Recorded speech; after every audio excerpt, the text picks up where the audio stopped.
नमस्कार, राम राम। हरियाणा में आप सभी का स्वागत है और मैं हूं आपके साथ ज्योति।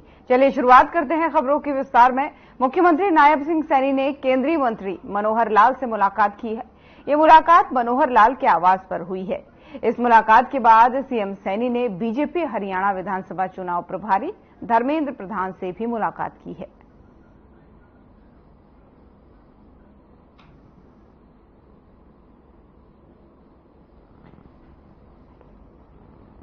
तो दिल्ली से देखिए तस्वीरें आपको दिखा रहे हैं, जहां पर बीजेपी की बैठकें चली लगातार और उसके बाद से मुख्यमंत्री नायब सिंह सैनी केंद्रीय मंत्री मनोहर लाल से उनके आवास पर मिलने पहुंचे हैं। आवास पर उनकी मुलाकात हुई और ये भी खबर सामने आ रही है कि जब मनोहर लाल से उनकी मुलाकात हुई उसके बाद से जो चुनाव प्रभारी हैं हरियाणा के धर्मेंद्र प्रधान, उनसे भी मुख्यमंत्री नायब सिंह सैनी ने मुलाकात की है। लेकिन उससे पहले जो है, चाहे सीएसी की बैठक हो, चाहे कोर ग्रुप की बैठक हो, हरियाणा विधानसभा चुनाव को लेकर के लगातार ये बैठकें चल रही थी और ये उसी बैठक की तस्वीरें हैं।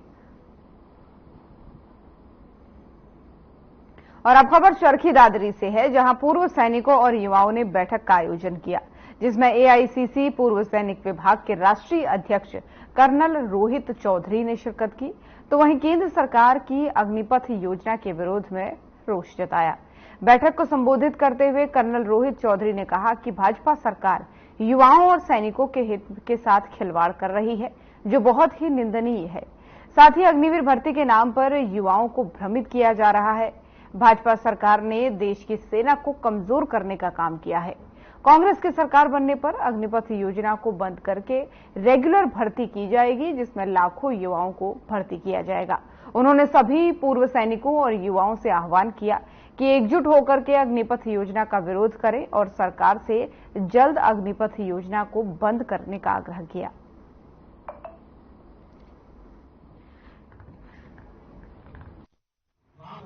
देखिए, सैनिक, पूर्व सैनिक, युवा, किसान, ये सब हरियाणा के जुझारू जय जवान, जय किसान और जय पहलवान के परिवार के हैं। यहां पर हमने जो आज बैठक रखी थी उसका मेन उद्देश्य ये था कि जैसे हमने सेंटर के चुनाव के लिए, लोकसभा चुनाव के लिए राहुल गांधी जी ने जिस तरह से पाथ ब्रेकिंग मूवमेंट न्याय पत्र दिया था, उसका संदेश यहां तक ले जाएं। और जिस तरह से हमने अग्निपथ योजना, अग्निवीर जिसके तहत रिक्रूट किए जाते हैं, उसके खिलाफ पूरे देश भर के अंदर एक मूवमेंट चलाया था, एक आंदोलन चलाया था, एक जन आंदोलन खड़ा हो गया था और देश में उसका बहुत बड़ा असर पड़ा और देश की सुरक्षा से खिलवाड़ था। तो उस जन आंदोलन के लिए अगले हरियाणा के चुनाव में लाने के लिए हमने ये बैठक की है।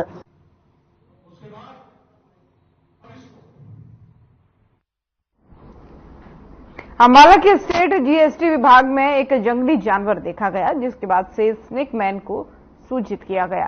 स्नेक मैन ने आकर के बिज्जू को पकड़ लिया। हालांकि बिज्जू की मां को अभी तक नहीं पकड़ा जा सका है। एक बार फिर तलाशी ली जाएगी।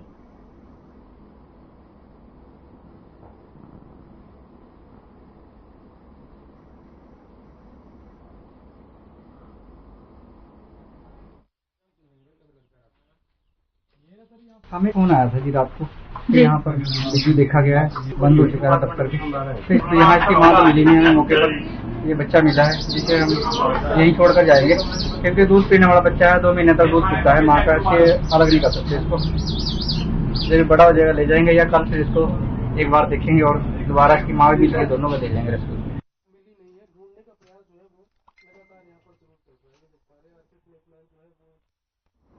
और हरियाणा में विधानसभा चुनाव से पहले ईडी ने भूपेंद्र हुड्डा और अन्य पर मनी लॉन्ड्रिंग का आरोप लगाते हुए 834 करोड़ की संपत्ति कुर्क की है।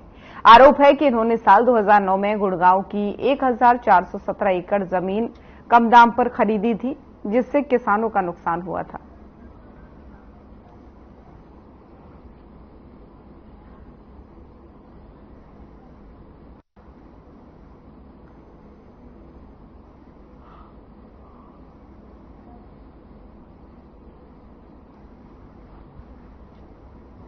और अनुसूचित जाति आरक्षण को लेकर के कल अनुसूचित जाति के लोग फरीदाबाद की दौलत रामशाला में होंगे और एकत्रित बड़े कार्यक्रम का आयोजन यहां पर एकत्रित होकर के किया गया है। दरअसल हाल ही में माननीय सर्वोच्च न्यायालय द्वारा आरक्षण को लेकर के जो ऐतिहासिक फैसला दिया गया है उसे लागू करने को लेकर अनुसूचित जाति के लोग लगातार लड़ाई लड़ रहे हैं और कई बार सरकार से आरक्षण वर्गीकरण को लेकर के गुहार लगा चुके हैं, लेकिन सरकार की तरफ से इस पर कोई भी संज्ञान नहीं लिया गया। और इसी को लेकर के बहुजन समाज के लोगों ने प्रेस वार्ता कर जानकारी दी है कि 31 तारीख को फरीदाबाद की दौलत राम धर्मशाला में समाज के लोग इकट्ठा हो रहे हैं, जो कि अनुसूचित जाति आरक्षण को लेकर एक बड़ा फैसला लिया जाएगा। ये वर्गीकरण लागू कराने के लिए हमने काफी एफर्ट्स किए, सम्मेलन किए, हर जगह, एक जगह नहीं कम से कम 15 जगह हमने बड़े बड़े सम्मेलन किए, बड़ी बड़ी मीटिंग की। फरीदाबाद में 16 सेक्टर अनाज मंडी में किया, पलवल में भी किया, कैथल करनाल में सीएम साहब के हाउस के नजदीक हमने वाकया मंडी में किया, फिर सीएम साहब के हाउस तक हम गए उनको बनाने के लिए। ये वर्गीकरण का फैसला उस टाइम सुप्रीम कोर्ट का फैसला नहीं आया था, ये अब की बात है। अब सुप्रीम कोर्ट का फैसला है तो वो हम पहले ये कहते रहे कि जो सुप्रीम कोर्ट में केस चल रहा है उसके अनुसार हम कर देंगे। सीएम साहब को, जो अब सीएम साहब हैं, ये उस टाइम अध्यक्ष थे और पटौदी में हमारा एक सम्मेलन हुआ था अनाज मंडी में, बालूराम मास्टर जी थे, उन्होंने सम्मेलन किया, तब ये सुधा यादव जी ये सब आए थे। जब ये कहते भी आपकी मांग तो ठीक है, इसमें सामूहिक जो विशेष तौर पर हमारे जो महान व्यक्तित्व हैं उनसे मिलकर के चर्चा की जाएगी और निर्णय के बारे में कल आपको अवगत करा दिया जाएगा। क्या लगता है कि जो कल का निर्णय होगा वो बेहद खास होगा, क्योंकि ये जो मुद्दा है ये बहुत ज्यादा ज्वलनशील मुद्दा, बिल्कुल आप सही कह रहे हैं, पत्रकार बंधु बिल्कुल सही कह रहे हैं। ये आजकल जो ज्वलनशील बन चुका है और इसमें अपने हित को देखते हुए ही हमारा डीएससी वर्ग जो है जगह जगह पर आंदोलन कर रहा है और सरकार को ज्ञापन दे रहे हैं, अधिकारियों को ज्ञापन दे रहे हैं। और उसी कड़ी में कल हम अपना जो है कल जो आयोजन कर रहे हैं बैठक सभा का, उसमें भी हमारे जो महान व्यक्तित्व जो आएंगे वो इसके बारे में अवश्य कोई निर्णय अच्छी लगेंगे। सरकार से आपने बातचीत की है, सरकार अभी तक उस फैसले को लागू नहीं कर पाई, तो इसका खामियाजा विधानसभा चुनाव में हो सकता है किसी पर्टिकुलर पार्टी। हम इतना चाहते हैं कि जो भी सरकार हमारे पक्ष में आती है वो अपने मैनिफेस्टो में, अपने घोषणा पत्र में इसको दर्ज करके हमें दिखाए।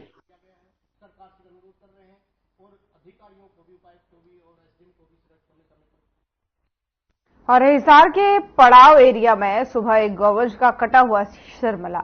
मौके पर सामाजिक राजनीतिक नेताओं के साथ पुलिस भी पहुंची। हिंदुवादी संगठनों का आरोप है कि ये किसी रोहिंग्या या बांग्लादेशी का काम हो सकता है। उन्होंने ये भी कहा कि जल्द से जल्द इस घटना के आरोपी को गिरफ्तार किया जाएगा और कड़ी से कड़ी कार्रवाई उस पर की जाएगी।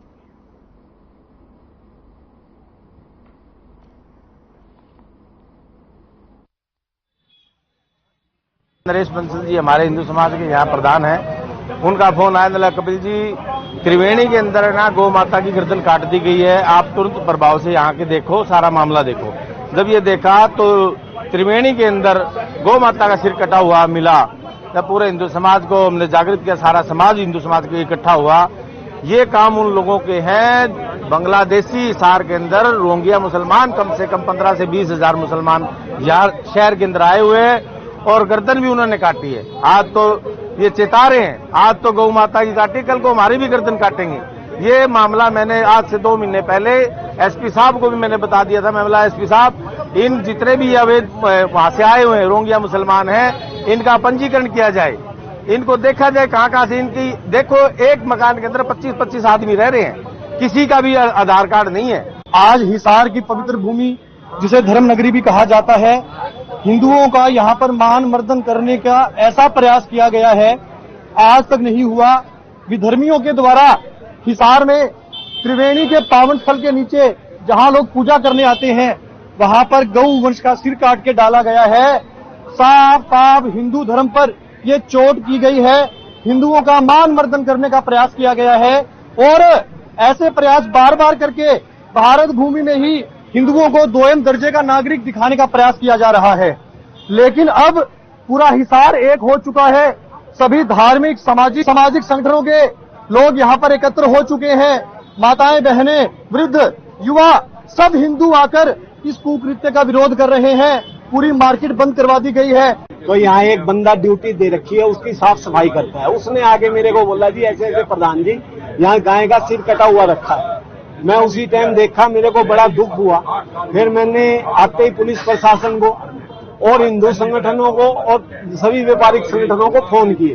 वो सभी लोग एकत्रित हुए और पुलिस प्रशासन भी हमारा सहयोग कर रहा है। SHO साहब आए, पूरा आश्वासन दिया। SLF टीम आई है, वो लेके गई है पोस्टमार्टम के लिए। हम तो यही चाहते हैं सभी शहरवासी भाई इस पे दोषी को पकड़ के जल्द से जल्द सख्त कार्रवाई की जाए। तो क्या लगता है आपको? हमारे को ये लगता है ये माहौल खराब करने का, हिंदू भाईचारा खराब करने का प्रयास है, लड़ाई झगड़ा दंगा फसाद कराने का, और कोई इसमें विषय नहीं। जो भी शरारती तत्व है उस पर जल्द से जल्द कार्रवाई। 60 साल की मेरी उम्र हो चुकी है। 60 साल का ये मामला पहली बार मैंने हिसार में नहीं पूरे हरियाणा में पहली बार मामला देखा है। जिसने भी किया है उसका सत्यानाश होना तय है, और इस मामले जिसने भी किया है उसको बख्शेंगे नहीं, चाहे मुझे कुछ भी करना पड़े। प्रशासन शासन को मैं चेतावनी देता हूं, इसको तुरंत गिरफ्तार करे और फांसी की सजा देने का काम करे। और जिसने किया है ये उसका सत्यानाश होना तो तय है, परिवार समेत सत्यानाश होगा, और प्रशासन तुरंत इसको गिरफ्तार करे। और मैं यही कहूंगा, चाहे मुझे कुछ नहीं भी संघर्ष करना पड़े, इसको गिरफ्तार करवा करके ही चैन लेंगे। माता का जो बछड़ा है उसका सिर काट के यहाँ लटका दिया। ये गौ हमारी माता है जिसको पूरा देश पूजता है, और उसकी ऐसी हालत जिस भी अपराधी ने की है उसके खिलाफ 302 का मुकदमा दर्ज होना चाहिए। तुरंत प्रभाव से उसकी गिरफ्तारी होनी चाहिए। भाई ये आज तो ये बड़ा बाजार बंद किया मगर अगर इशार भी बंद करना पड़ा तो पीछे नहीं हटेंगे। ये सामाजिक दायरे का मामला है। सामाजिक दायरे में सारा शहर एकजुट है, और एकजुट होकर सभी मिलकर सामाजिक धार्मिक संस्था एकजुट होकर काम करेगी, इसमें कोई दो राय नहीं। और जो दोषी है उनके खिलाफ सख्त कार्रवाई होगी। ये गौ हमारी माता तो कहते हैं, सड़कों में बेसहारा घूम रही है, इनका भी सुरक्षा का प्रबंध सरकार व प्रशासन को करना चाहिए।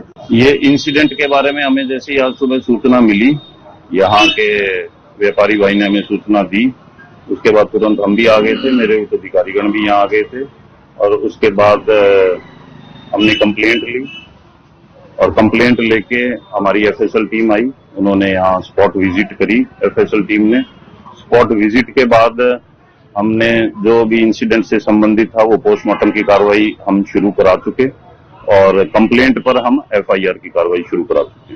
तो अभी तक की जो आपकी जानकारी उसमें क्या है? अभी तक तो इनिशियल स्टेज है, इसमें अभी कुछ भी कहना जल्दबाजी होगा कि ये किसने घटना को अंजाम दिया है, किसने नहीं दिया। ये अभी नियर अबाउट करीब घंटा 1.5 घंटा हुआ है, आपके सामने की बात है। अभी टीम हमने अलग अलग लगा दी है, उसके बाद ही जो भी आउटपुट होगा शाम तक कुछ मैं आपको बताने के सक्षम हो पाऊंगा।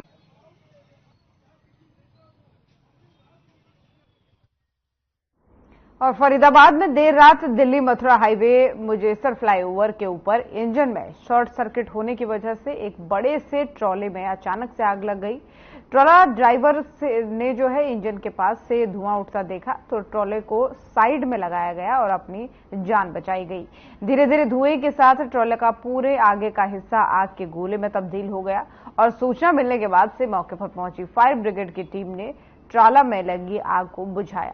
वहीं आपको ये भी बता दें कि गनीमत रही कि आग लगने से कोई बड़ा हादसा नहीं हुआ।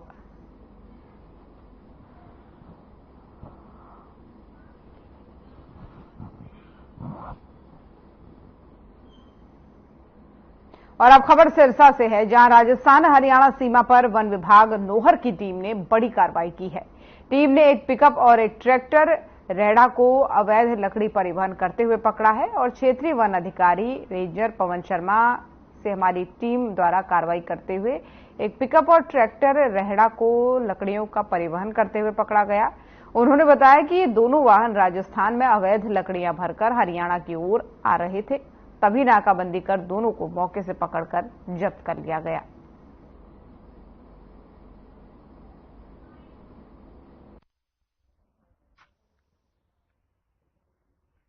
आदेशानुसार रेंज के अधीन एक गश्ती दल का गठन किया हुआ है। गश्त के दौरान नोर क्षेत्र के अंदर दिनांक 29/8 को रात्रि में अवैध परिवहन करते हुए एक ट्रैक्टर और रेडा और एक पिकअप जो अवैध रूप से लकड़ी भरते कहीं हरियाणा की तरफ ले जा रहे थे, जिनको पकड़ के रेंज कार्यालय में खड़ा किया है तो वन अधिनियम के तहत नियमानुसार कार्रवाई की जाएगी। सर दोनों वाहन कहाँ से पकड़े गए?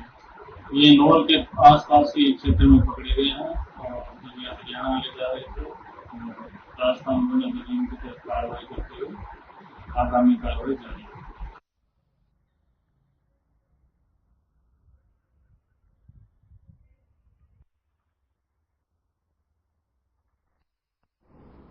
और 5 दिवसीय पहली राष्ट्रीय प्रशिक्षण एवं कार्यशाला का आज समापन हुआ है। कार्यक्रम में CEAH बेंगलोर में joint commissioner doctor Mahesh Kumar ने बताया कि 5 दिवसीय राष्ट्रीय चारा प्रबंधन एवं प्रशिक्षण कार्यशाला में चारा प्रबंधन की प्रगति और तकनीकी पर प्रकाश डाला गया। उन्होंने ये भी बताया कि देश के किसानों ने चारा प्रबंधन में बहुत बेहतर प्रगति की है।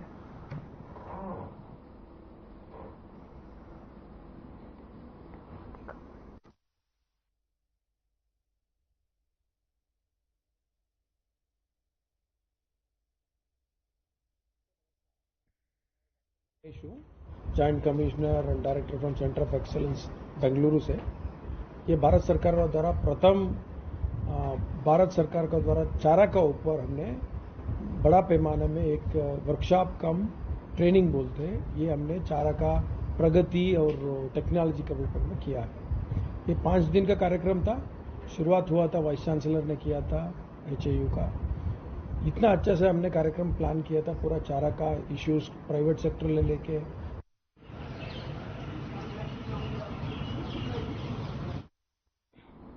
और फरीदाबाद में बादशाह खान सिविल अस्पताल में बीते 21 अगस्त को एक महिला की गलत तरीके से डिलीवरी करने के दौरान पेट में पल रही उसकी बच्ची की मौत हो गई, जिसके बाद से पीड़िता महिला के पति, सास और मां ने डिलीवरी कराने वाले 4 नर्सों पर मारपीट और जबरन डिलीवरी कराने के गंभीर आरोप लगाए हैं।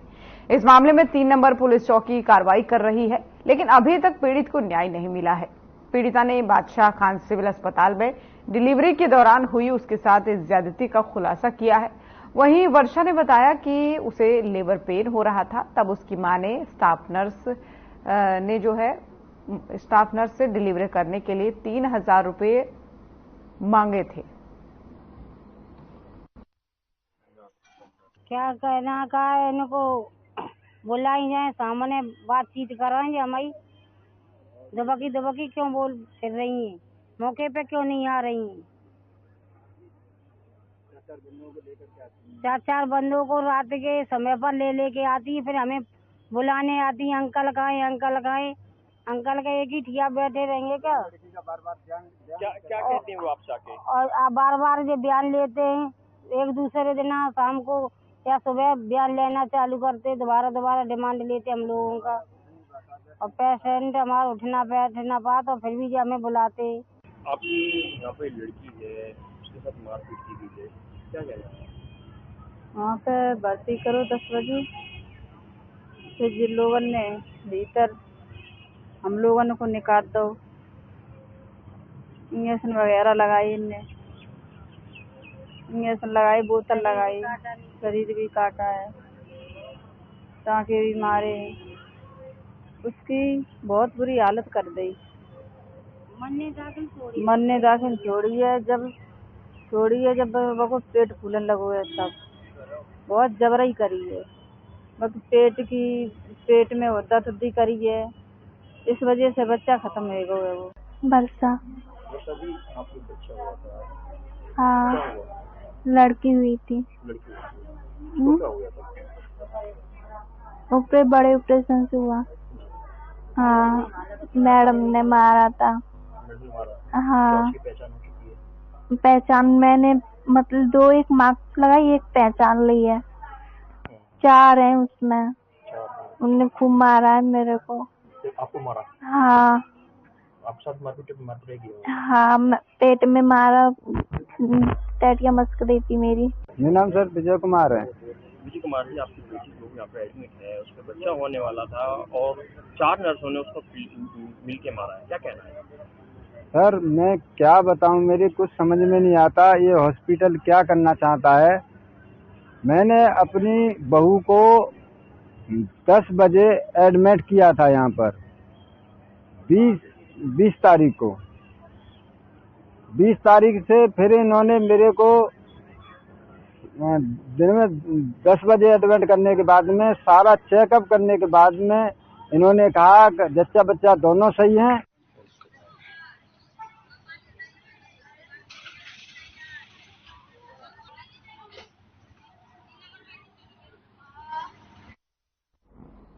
और कांग्रेस के राष्ट्रीय महासचिव और राज्यसभा सांसद रणदीप सुरजेवाला कैथल पहुंचे, जहां पर उन्होंने इनेलो के जिला पार्षद दीप बालू सहित बड़ी टीम को कांग्रेस की ज्वाइनिंग कराई। इस मौके पर उन्होंने पत्रकारों से बातचीत करते हुए कहा कि कांग्रेस के लिए एक सुखद दिन ये है। रणदीप सुरजेवाला ने कहा कि पूरे हरियाणा में जो बदलाव हो रहा है, इससे साफ है कि जो प्रगतिशील युवा हैं, जिन्होंने अपने इलाके की तरक्की के लिए किसी तरह का संघर्ष किया है, वो कांग्रेस में अपनी आस्था जता रहे हैं और हजारों की संख्या में युवा कांग्रेस के साथ आ रहे हैं।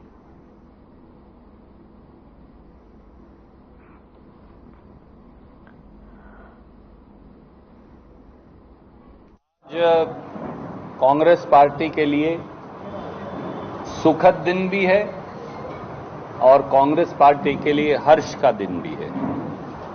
मैं आपसे अपनी बात कहूं उससे पहले मैं अपने छोटे भाई को कहूंगा, आपको मालूम है कि नौजवान जिला परिषद साथियों का एक पूरा ग्रुप यहां जिले की आवाज लगातार उठाता आया है और उन्होंने अपने अपने तरीके से पिछले 5 सालों के अंदर जिले में हो रही बेरुखी, जिले में हो रहा भेदभाव,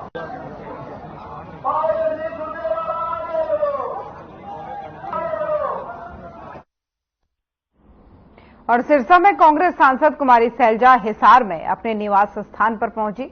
इस अवसर पर विधानसभा चुनाव लड़ने के सवाल पर उन्होंने कहा कि इस फैसले के ऊपर हाईकमान का जो है ठप्पा लगना जरूरी है। पत्रकारों से बातचीत करते हुए कुमारी सैलजा ने कहा कि फिलहाल मैं सिटिंग सांसद हूं, लेकिन मेरी इच्छा जरूर है कि मैं विधानसभा चुनाव लड़ूं। साथ ही आम आदमी पार्टी छोड़कर कांग्रेस में शामिल हुए सत्येंद्र सिंह ने कहा कि ये मेरी घर वापसी है। मैंने अपना अधिकतर राजनीतिक समय जो है वो कांग्रेस के साथ बिताया है।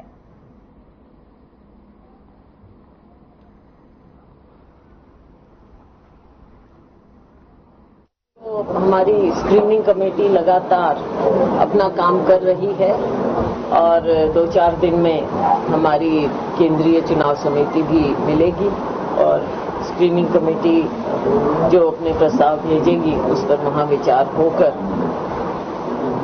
फैसला होगा। हमें उम्मीद है जल्द फैसला होना चाहिए, 4-5 दिन में, 3-4 दिन। तो बहन जी, क्या आप भी विधानसभा चुनाव लड़ेंगे?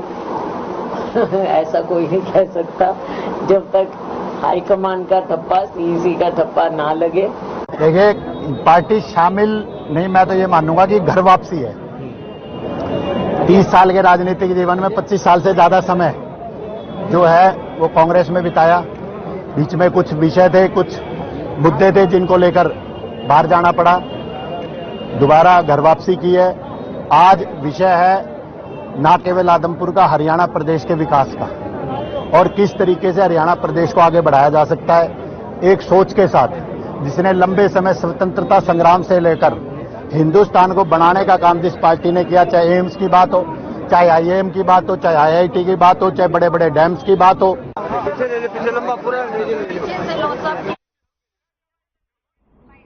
और राम राम हरियाणा देख रहे थे आप। बुलेटिन में फिलहाल इतना ही। खबरें लगातार जारी हैं। नमस्कार।